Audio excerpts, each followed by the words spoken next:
Si Kikambal ang gawain. Nag-aral sa St. Augustine.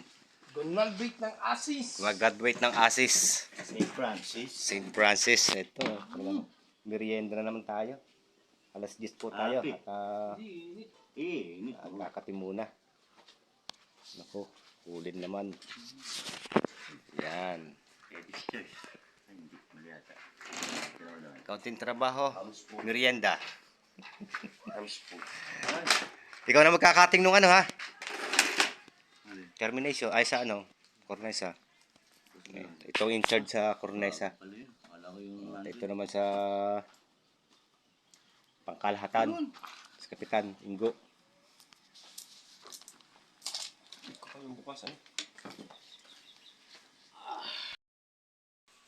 Yan guys, yung ating mga na-finish na unit, ito yung rooms. Yan guys. At ito, bali third room yan, yung isa. Okay na rin. At finish na, natapos din. Yan o. At ito naman yung isa. Yan.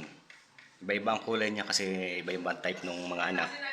Kaya yan. Ito naman ay royal blue. Yan. At ito yung sa wall. Okay na rin. Yan. At binuksan natin yung design yan. Yan ang design guys. So napakaganda na.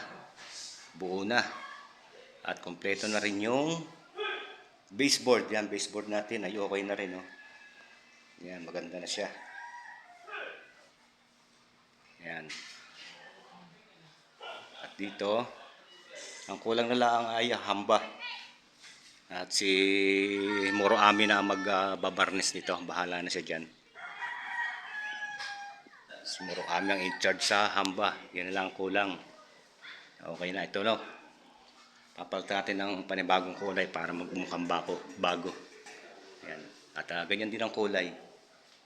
Ito, okay na rin. Yan, tapos na. Yan. So, natitira na lang natin ay ito, labas. Luto ang kitchen. Yan sa mga kasama ko, yan. Si Melvin at saka si Pogi. Tsaka si Utol. Yun. Bali ito na lang. At saka yung bakal. Tsaka poste sa labas, 4. So, yun na lang. At saka tubipalo na lang yung bubong kasi nag-uulan na. Nag-uulan na guys. Diba? Maganda na. Lalo yun, oh. Napakaganda na, oh. Tignan mo ng kulay. Ay, putay na. Diba? Ganda na kulay. Yan guys, at sana nagustuhan nyo ang ating trabaho. Kung meron kayong if ever na gustong tagawa, contact lang kayo kay Kana TV Vlog. Yan. Yan.